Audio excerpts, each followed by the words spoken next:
So I've again been working on my 11th century hauberk, and you may be wondering, why am I using a different hauberk for the 11th century while the 12th century hauberks look practically the same?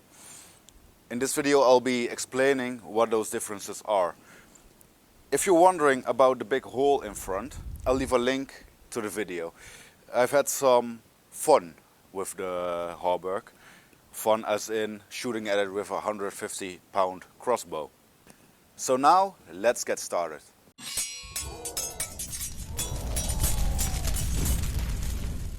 In the 11th century, the male hauberk was rather long. It reached the knees of the wearer, and the arms came up until here. That's what you see in a lot of cases. There are also some depictions of later in the 11th century where they are wearing it across their entire arm, but those are rare. In the Bayeux tapestry, you for instance see them wearing it up until here, and in some cases when the wearer is rather wealthy, like William the Conqueror himself, you see there's a separate piece. I think it's a vambrace covered in mail. Then in the 12th century we gradually see it changing. There are also depictions later in the 12th century where you see both types being worn, but the most notable change will be the male covers the entire arm.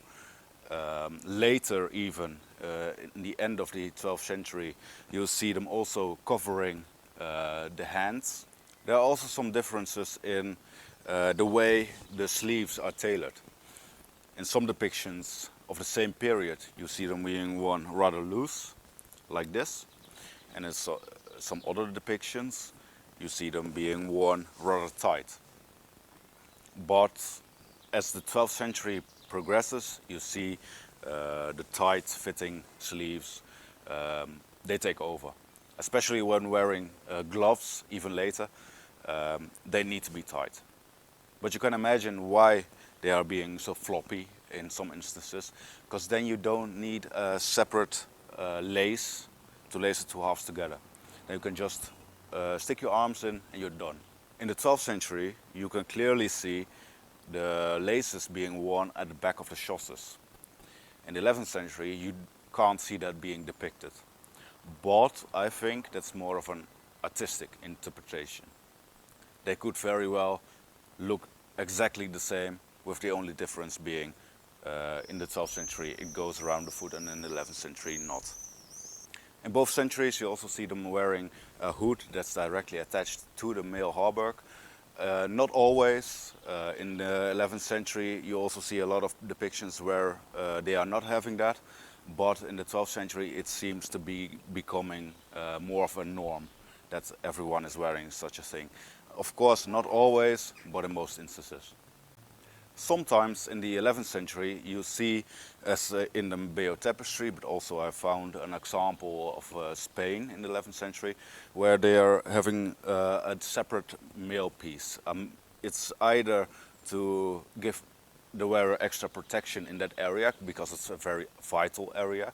It covers the lungs and the heart. Or it could be to cover the gap that's being created by the coif, else you'll not be easily wearing your hauberk. You cannot put it on easily. So there must be some sort of slit going on here, and then it's getting covered. Some people interpreted it as being a cover for the entire neck, which is also possible, but in the depictions I see it being rather too low to be of use there. Some 11th century examples, for instance the Normans on the Bayeux tapestry, show that the male hauberk in the 11th century has the sword underneath, whereas in the 12th century you see it being paired with a tabard or something like a surcoat, and you cannot wear a sword underneath that. So it's getting rather out of fashion in the 12th century, but in the 11th century you see high-ranking nobles wearing it like that. As to what is being worn underneath the hauberk, we don't know. That's just as plain as it is, we don't know. Is it a tunic? Is it a kind of tunic? Is it a thin type of gambeson? We don't know. But I can imagine that the mail being worn then was of such high quality that it is a standalone armor in itself.